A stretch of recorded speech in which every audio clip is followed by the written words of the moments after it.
Bonjour à tous et merci à VRMS de m'accueillir pour cette conférence VMAP 2. Je suis Gwenal Baucher, dirigeant de l'entreprise Braze Mapping et je vais vous parler de comment développer une activité commerciale grâce à VMAP 2. On est deux associés chez Braze Mapping. On est une entreprise qui a été fondée en 2021 et on est basé à Pléguin, dans les Côtes d'Armor, nord de la Bretagne.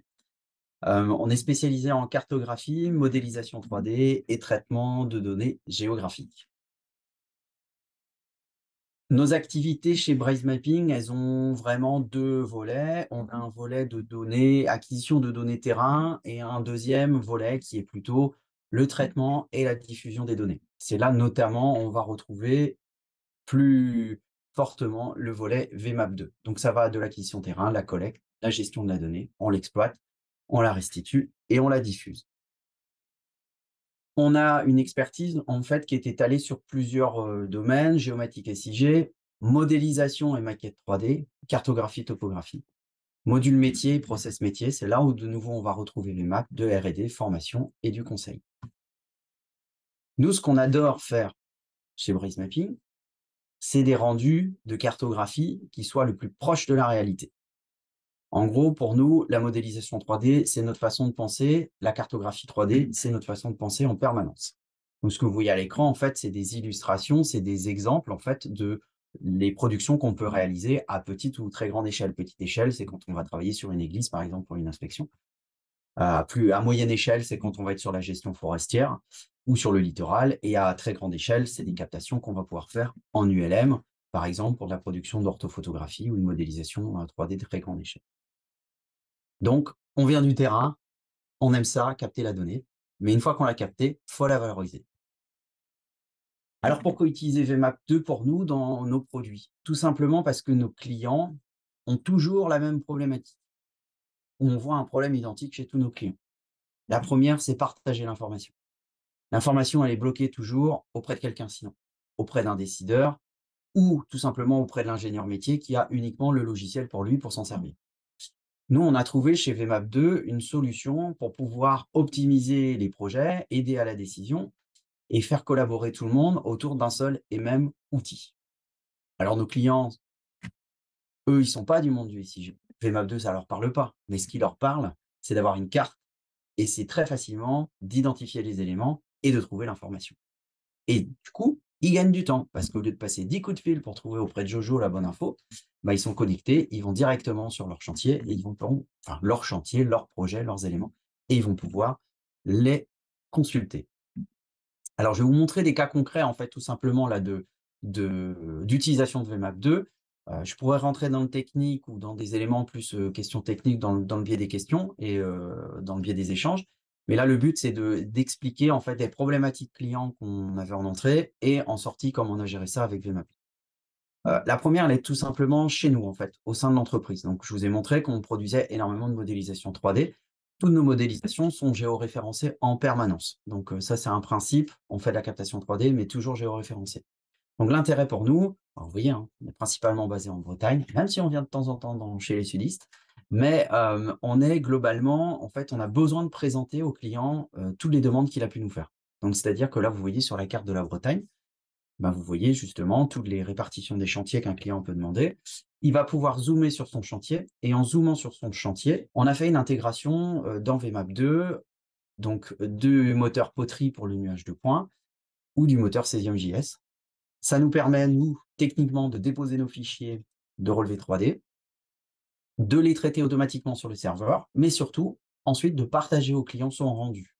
Donc, ça lui permet d'avoir un rendu qui est au plus proche de la réalité. C'est ce qu'on voit, hein, c'est le bourg de Plourans sur lequel on a pu travailler sur un réaménagement de bourg. C'est-à-dire que le maire ou l'élu de la petite commune ou le gars auprès du bureau d'études, tout le monde a le même niveau d'accès à l'information. Il peut télécharger ses fichiers, les reprendre, etc. Il peut plus facilement accéder à l'info et la consulter.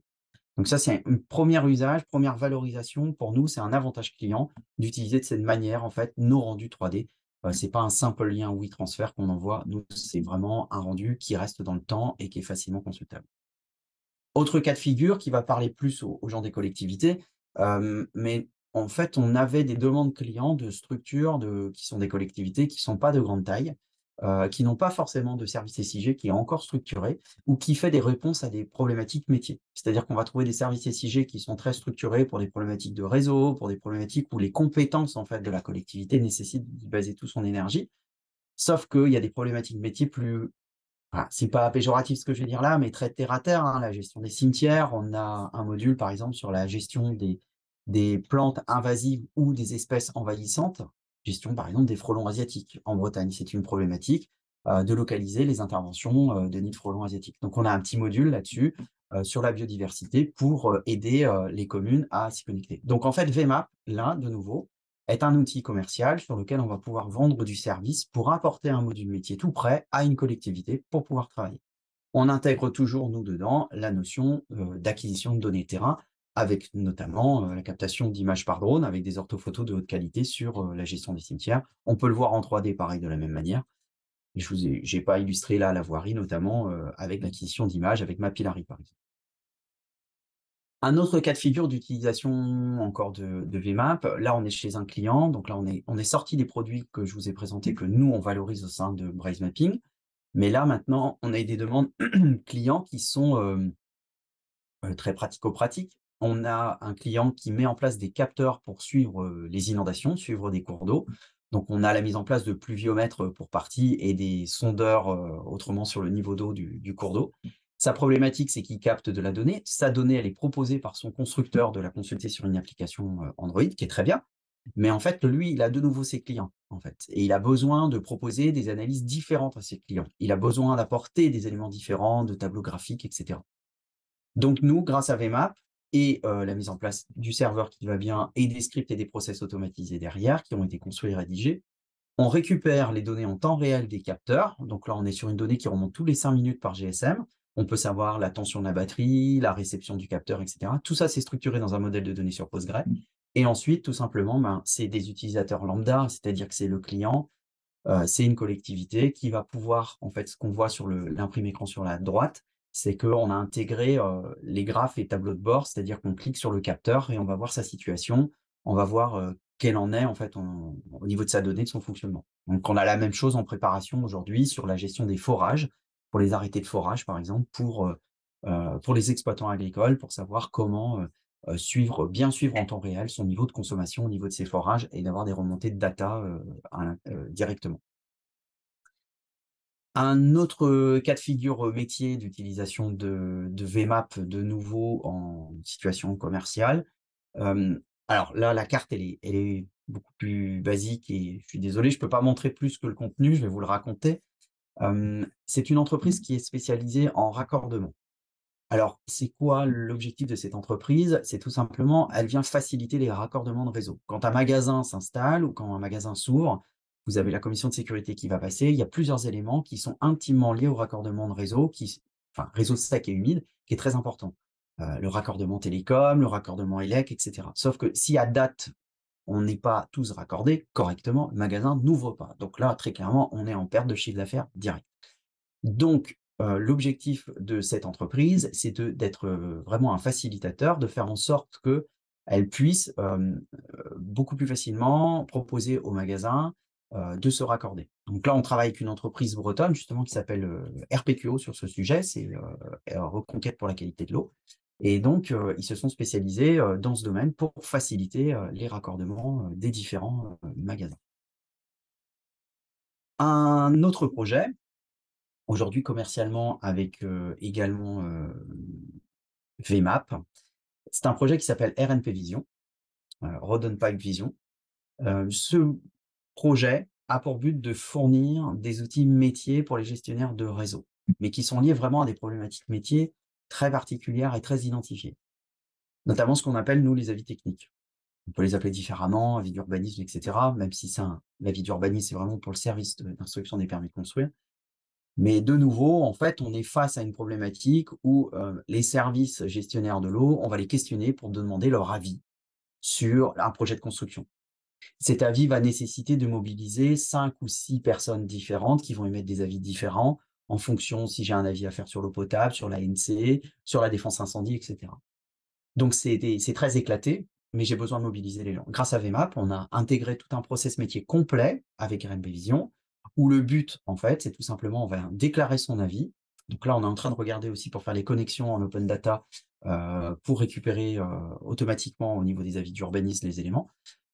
Et donc l'intérêt, c'est que l'avis technique, il est créé, on récupère à partir des bases sirènes les noms des entreprises qui sont sollicitées, on va pouvoir renseigner au niveau de l'avis technique les éléments importants, enfin mon avis, hein, tout simplement en tant que gestionnaire des services, est-ce que je suis d'accord, je suis pas d'accord. On déclenche des notifications en fonction de l'avis qui est sollicité à telle ou telle personne. C'est telle personne qui est sollicitée, il va recevoir un mail lui demandant d'aller sur un avis. Quand on ouvre l'avis, on va pouvoir consulter la chronologie de l'avis avec des timelines qui vont apparaître. Donc le but étant d'être le plus ludique possible aussi pour l'utilisateur dans la gestion de l'avis. Donc aujourd'hui, c'est avis technique, il y a également contrôle, il y a raccordement aussi également dans cet outil-là, les branchements également de travaux.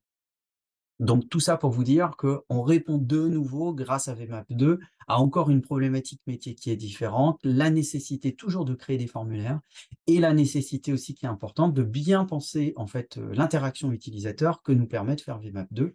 Vous avez pu voir sur les différentes slides que j'ai pu montrer, on a fait de l'intégration de graphes, on a fait l'intégration de 3D, là on fait de l'intégration de support dessus, de ticketing, on peut faire plein de choses en fait à l'intérieur. Donc en fait, c'est grâce à vraiment l'ouverture et son fonctionnement de VMAP et sa robustesse qu'on peut faire ce type de produit aujourd'hui, que nous, on a vendu, que le client a acheté et que le client, il est content. Voilà. En gros, VMAP, alors j'ai mis VMAP pour les entreprises, mais VMAP dans une utilisation commerciale, pour moi, c'est un outil qui est vraiment flexible. Je ne vais pas dire qu'on peut tout faire, mais on peut faire énormément de choses avec VMAP. Énormément de choses. Pour moi, c'était le low-code avant l'heure, parce qu'aujourd'hui, c'est dans l'air du temps, on en voit en pléthore et en quantité, on met le mot low-code un petit peu à toutes les sauces, mais VMAP avait déjà cette vision-là, parce que pour ceux qui sont dans l'outil technique et qui connaissent VMAP, puisque je suppose qu'il y en a qui connaissent déjà VMAP qui sont là, c'est une évolution on a l'accès au JS derrière pour les formulaires, on peut y faire énormément de choses, on peut modifier au niveau du CSS énormément d'informations, on peut vraiment, vraiment agir sur la totalité de l'outil pour pouvoir faire ce qu'on veut au niveau de la réponse client. Et surtout dans la réponse métier, c'est-à-dire que vous avez vu plusieurs réponses métiers. La réponse métier 3D, la réponse métier sur des capteurs, sur des cours d'eau, la réponse métier sur des supports administratifs. On arrive à répondre à tous ces niveaux. C'est un outil stable, fiable et pérenne. Stable, pourquoi? C'est parce que, faut dire les choses, on n'est pas face à un outil qui tombe en carafe tous les 2 heures, ou enfin voilà, sa stabilité, elle est éprouvée, nous on l'a éprouvée chez les clients. Et c'est fiable et pérenne dans le sens où l'évolution, la stabilité du code, la stabilité dans ce qu'on peut faire, elle est là. Le gain de temps et d'efficacité, ben, il est pour le client parce qu'avec tout ce qu'on a pu construire et proposer, ben, c'est là. C'est une question d'argent, il ne faut pas s'en cacher. On a besoin de faire tourner les entreprises. Donc, nos entreprises ont besoin d'être rentables, elles ont besoin aussi de faire du bénéfice. Et grâce à ces outils-là, ben, elles contribuent à améliorer et soit le travail en collaboration, soit aussi à avoir un meilleur retour sur investissement sur nos opérations. Une petite parenthèse aussi importante, c'est que pour moi, c'est que VMAP, c'est un outil open source. Open source, c'est la capacité, enfin, beaucoup de gens le savent, c'est la capacité à avoir un code ouvert, avoir un outil ouvert sur lequel on peut faire plein de choses. Ben, preuve en est que je peux faire plein de choses. Je suis basé en Bretagne, je ne suis pas à côté de à Perpignan. On vit complètement dans des mondes économiques qui sont différents, puisque moi, je fais des prestations de terrain. Mais je pense que c'est grâce à des philosophies qui sont défendues comme VRMS pour avoir des produits stables et jusqu'au bout, quoi, qui est important. Ça reste, pour moi, un des meilleurs outils en open source, en tout cas en France aujourd'hui, pour pouvoir faire de l'outil cartographique de qualité et en ligne. Je vous remercie pour votre attention. Je reste dispo pour toutes vos questions. Ça sera avec plaisir que je vais y répondre. C'est des exemples parmi tant d'autres. Pour certains, si c'est pas assez technique, ben, faut hésiter, poser les questions. Et puis, je vous remercie et je remercie VRMS de m'avoir permis, à toute l'équipe, à Olivier, tout d'abord, qui m'a toujours fait confiance dans les demandes particulières que je pouvais faire, à Laurent, Armand et tout le reste de l'équipe. Enfin, voilà. Donc, merci pour tout.